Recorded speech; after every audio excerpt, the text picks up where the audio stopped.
It's another Monday morning. It's a pleasure to welcome you to the beginning of a new working week in 2021. And we're glad to have you join us on the news at 10 on the network service of the NTA. Live from NTA News 24 studios, I'm Ayodiji Makinde. Federal government gets cement at discount prices for its 300,000 economic sustainability plan homes.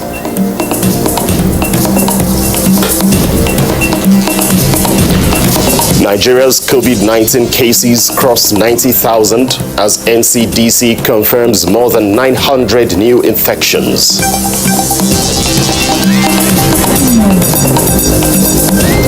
Stakeholders on effects of crude oil on demand call for more efforts in Nigeria's economic diversification drive.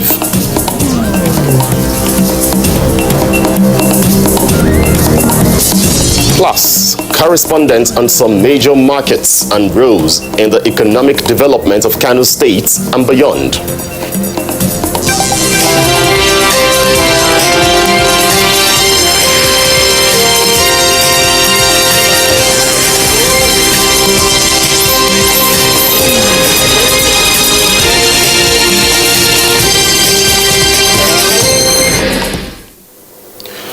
The Senior Special Assistant to the President on Media and Publicity, Garba Shehu, says the present administration has so far given a good account of itself as a corrupt-free government which has abolished grand corruption at the top. This, according to Garba Shehu in an article, has been attested to by world leaders, including the outgoing American President Donald Trump, who commended President Buhari for significantly bringing down the level of corruption in the country. It says it is to the credit of President Muhammadu Buhari that Nigeria has today given the world its best performing stock market and as the #1 country in Africa in the IMF 2020 Economic Outlooks rating of countries in spite of the negative impact of COVID-19. Shehu also lists the successes recorded in the fight against insurgency and increased procurement of military aircraft, weapons, equipment and ammunitions as some of the landmark achievements of the present administration. It therefore dismisses the insinuation of misrule by the opposition People's Democratic Party, pointing out the long years of decay left behind by the party. Garba Shehu describes as shameful and disgraceful claims made by the opposition People's Democratic Party that Nigerians are dissatisfied with the present administration and wished for the return to the years of locusts. PDP in 16 years, he explains, broke the economy by killing industrialization, manufacturing competitiveness, and on the whole, gave the nation a lost half generation. As part of its determination to ensure the success of the social housing scheme, where the Buhari administration will construct 300,000 houses under the economic sustainability plan for low-income earning Nigerians, cement manufacturers have agreed with the federal government to charge discount price, making the disclosure over the weekend while visiting the completed model houses in Day at the Federal Capital Territory. Vice President Yemi Osibajo affirmed it is indeed possible to deliver decent and affordable accommodation that will be within the reach of many Nigerians. The Vice President, after seeing the prototypes of the 1-bedroom and 2-bedroom bungalows, expressed satisfaction with the quality of the design and the fact that the houses are very affordable. Commenting on the implementation of the scheme across the country, the Vice President assured that the mass housing program will be provided across the country.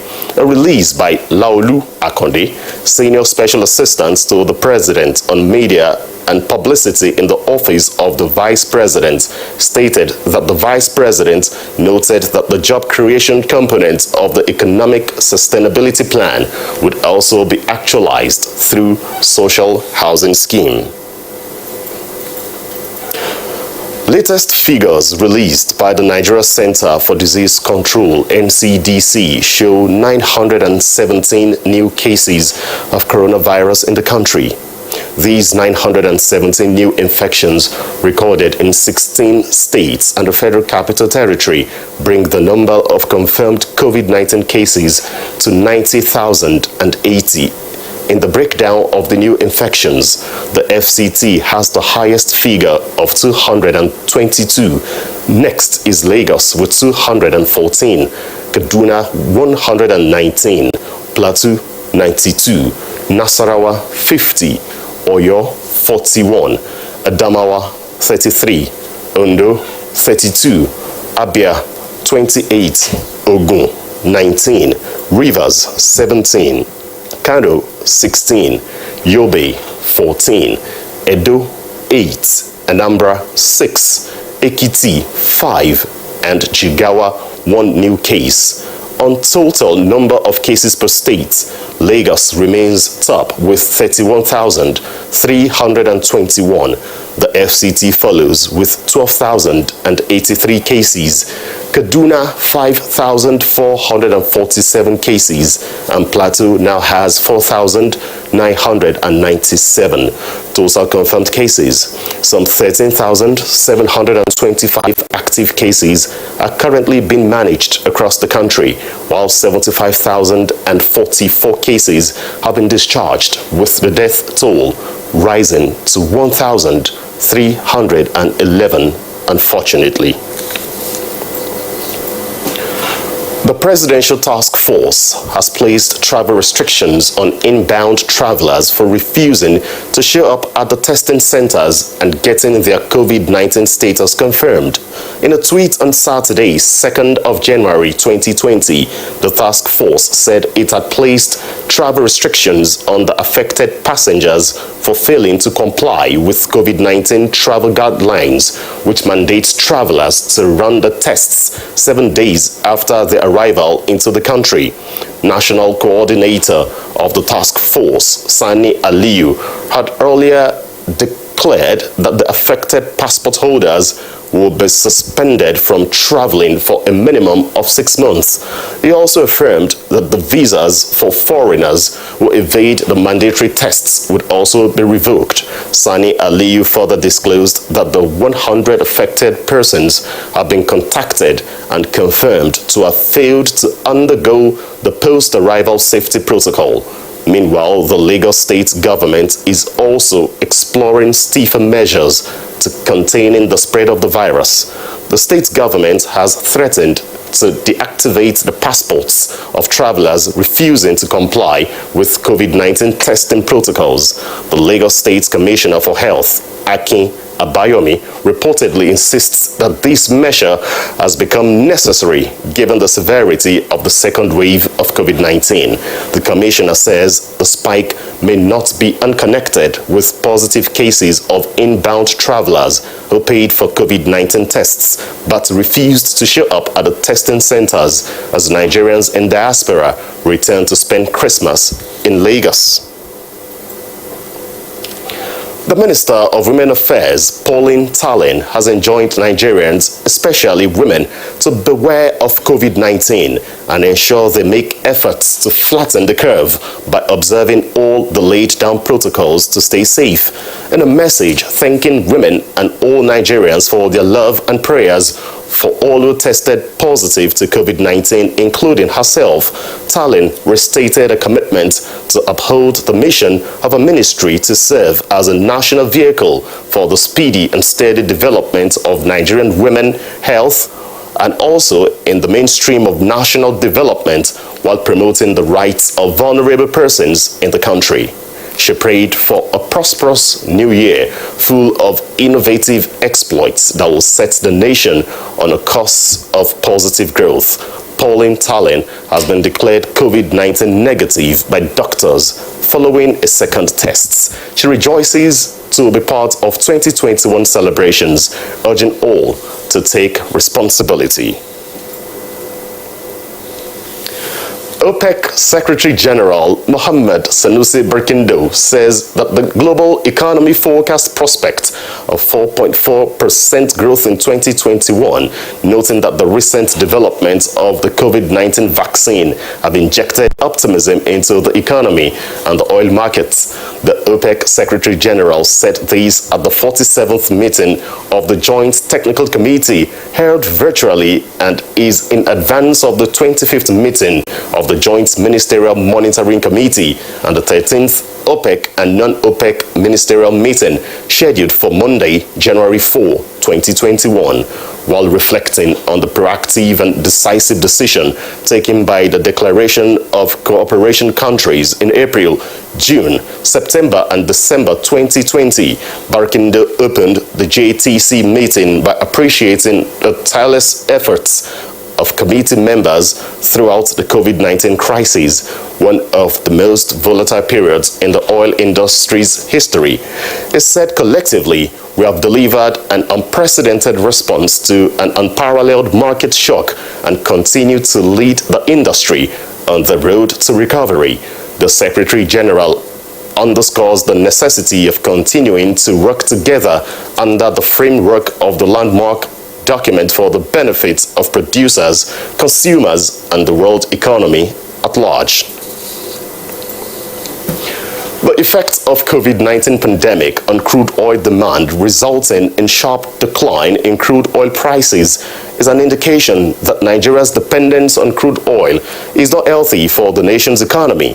Stakeholders advise government to intensify efforts in diversifying the economy in 2021 as they react on the performance of the oil and gas sector in 2020 and prospects in 2021.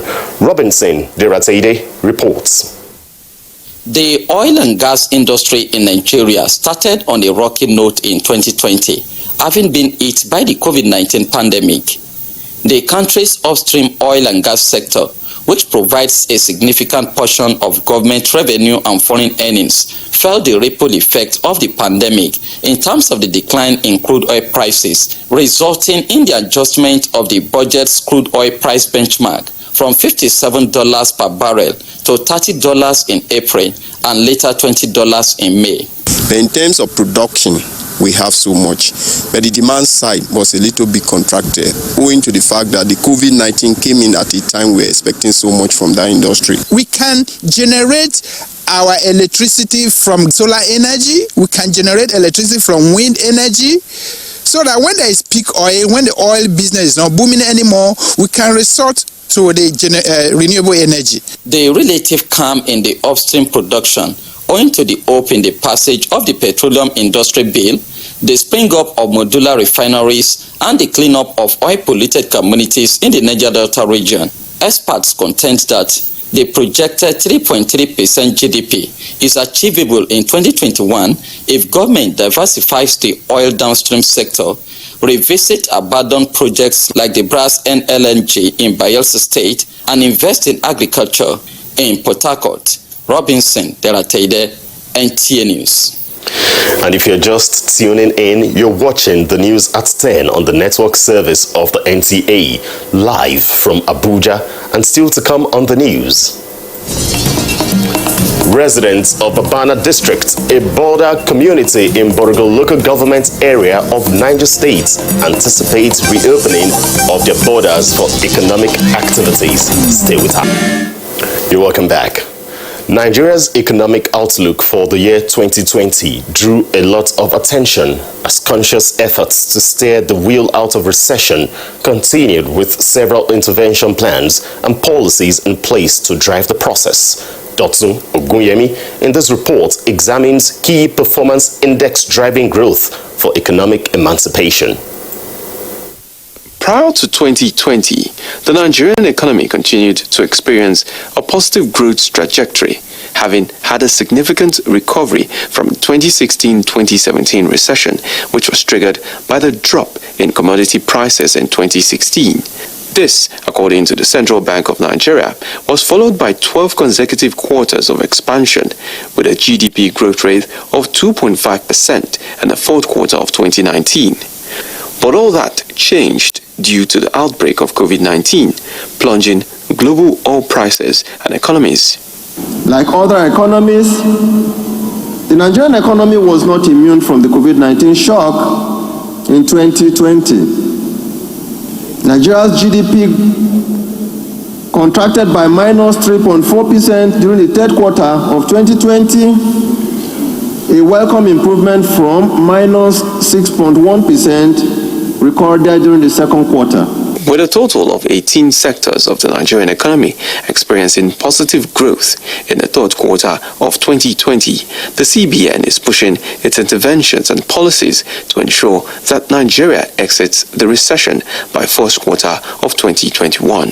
What the government needs for every one of us is to support them in the best way we can. There is conscious effort toward diversifying the base of our economy away from just oil. As the nation enters the second wave of the virus, the federal government believes several policies put in place will help the economic projections as economic experts prospect a positive outlook for the year 2021. In Lagos, Dotun Yemi, NTA News. Now, commercial activities in Kano have continued to remain the nucleus of Nigeria's economy in view of its contributions and connection to other economic sectors. Lawal Salau Inoa takes a look at some of the major markets and their roles to economic development of the state and beyond. It is no more a news that Kano State is a commercial center of northern part of the country in view of the history which indicates the mark of trans-Saharan trade hundreds of years ago. The existence of popular markets in Kano like Singa for assorted food items, Dawano for grains and Kweri for textiles justifies the position of the most populous state as the commercial hub not only in Nigeria but also in West Africa. For instance, Dawano market, which came to be in more than 36 years, realizes hundreds of tons of grains and other cash crop yearly as turnover. Most of our customers are from India. The story is not different at Kantunkwari Market, which traders from Kano and beyond described as the most popular textile market in Nigeria. Statistically, we have at least over 2,500,000 people performing their business activities in this market.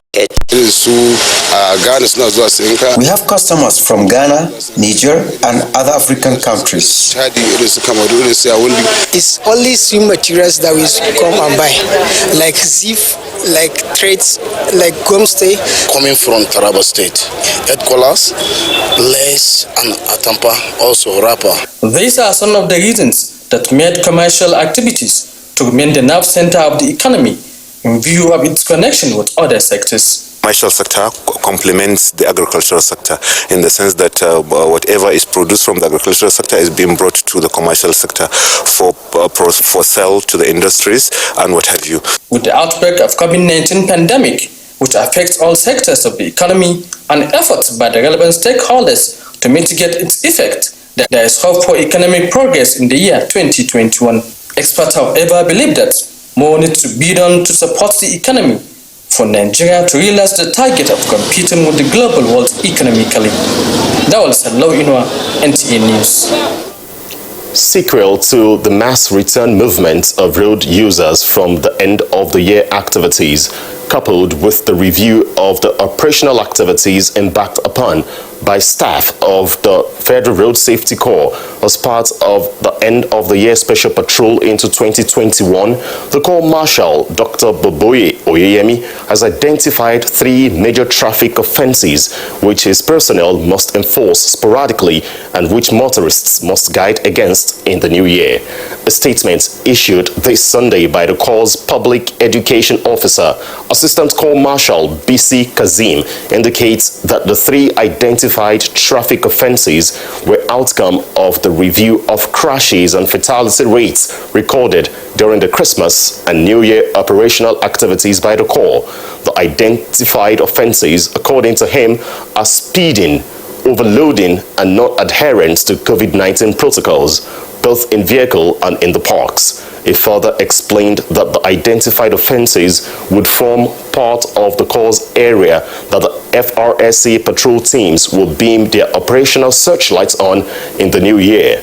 Kazim explained that with the central role that speeding played in most of the fatal crashes recorded during the festive periods, enforcement of speed-limiting devices in the new year will be more aggressive and non-compromising. He further stressed that the overloading of vehicles with goods and passengers and non-adherence to COVID-19 protocols in terms of social distancing would not be condoned by the Corps. Kazim reassures members of the public that FRSC will remain vigilant on the nation's highways as travelers are returning to their homes after the Christmas and New Year celebrations in various places, urging every motorist to show consideration for one another while using the road. The Minister of Communications and Digital Economy, Issa Pantami, has directed the immediate suspension of some staff allegedly involved in extortion of applicants at the Bauchi and Kaduna state offices of the National Identity Management Commission, NIMC. The minister, in a statement, restates a zero tolerance for extortion, bribery, and corruption, and notes that such unethical practices, if allowed to fester, has the potential of derailing the SIM NIN integration project for the National Identification Number, which is free and of no charge, and no account should anyone pay to obtain an enrollment form or to have their biometrics captured. The statement concludes. The hope of residents of Babana District, a border community in Borgu local government area of Niger State, who have been anticipating the reopening of the border for economic activities, has been dashed. Kabir Abdullahi reports that the closure of the border in 2019 has, among other things, affected socio-economic activities of the people of the community. The government, based on the report of a committee set up, approved the reopening of 4 land borders, which include Megateri, Seme, Unfu, and Ilela borders respectively. The directive further stated that the remaining borders will be reopened on or before 31st of December 2020, while the ban on importation of rice, poultry, and other banned products subsists. This raised the hope of the people of Babana and adjoining communities across the border between Nigeria and the Republic of Benin, with high expectations of seeing to the reopening of the border. This is the road that leads to western border end of Nigeria in Borgu local government area of Niger State. The border connects people, goods and services to the neighboring country, Republic of Benin. Today, the border is yet to be opened for economic activities. Some of the officers and men of the Nigerian immigration on duty who spoke off camera argue that they are yet to receive any directive in that regard. Residents of the area applaud the federal government decision, describing it as a step in the right direction. Federal government promising that 31st December the remaining borders will go. In fact, we felt happy and our expectation goes high. My cry or plea to the government is to consider Babana. Let the border be open, because if the border is not open, the ECOWAS protocol is being defeated. And our neighboring countries, they are the people assisting us. When our wives are in labor, we take them to that place and the border is closed. They are calling for adequate measures to be put in place to check illegality, thereby justifying the good intention of government, which is to enhance its economic interest and national security. From Babana, Borgu local government area of Niger State, Kabir Abdullahi, NTA News. The pride of air transportation as the facilitator of the flow of investments, goods and passengers across cities, nations and the world was threatened in 2020. The sector slumped into its worst era with huge losses occasioned by COVID-19. The full event of which the International Air Transport Association, IATA, says may never be known. Aviation correspondent Emmanuel Anyemiro, in reviewing the sector in 2020, reports that the outlook of aviation in 2021 is still uncertain, with deep industry losses likely to continue. The airspace is opened again for people and goods to crisscross the globe after the total halt for months due to COVID-19. at the beginning of 2020, the only concern of air travelers in Nigeria was perhaps the usual disruption of flight activities during hazy weather conditions, leading to delays, cancellations, or rescheduling. But then, COVID-19 proved to be more than weather disruptions, and for 6 months, the skies were deserted. Jobs were called by airline operators to reduce costs. Other services across the aviation chain, like hotel and tourism, car hire and bureau de change, went on compulsory break. This is the worst hit in the aviation industry ever. We've had similar cases, but not like this. And we pray we don't have this experience ever again. But then, aviation again became the only fastest means for transporting medical protective items to various parts of the globe, with Nigeria also getting her share through donations from foreign countries, agencies and individuals. Our collaboration with the government, and we also have, as you know, established a basket fund, and part of that will also be commodities. So yes, we expect more support from the United Nations.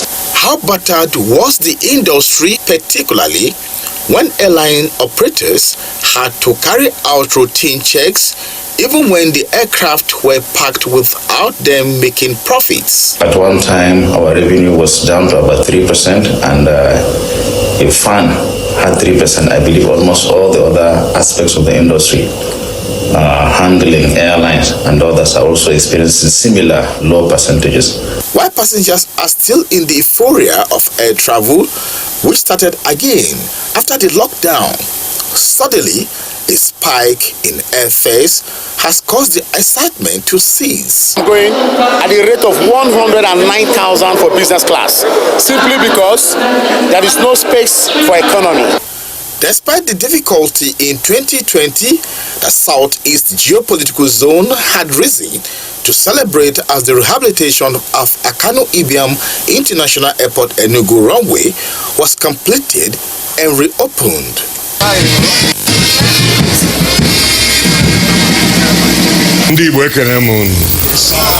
I never believed that what we are seeing today would happen and happen with such rapidity. We are proud to say that this project is indeed a testimony to Mr. President's commitment to the provision of infrastructure in the country. The aviation industry is still nursing the injuries from the lockdown and also concerned about the uncertainty in 2021. One thing is, however certain, the aviation history books will not forget 2020.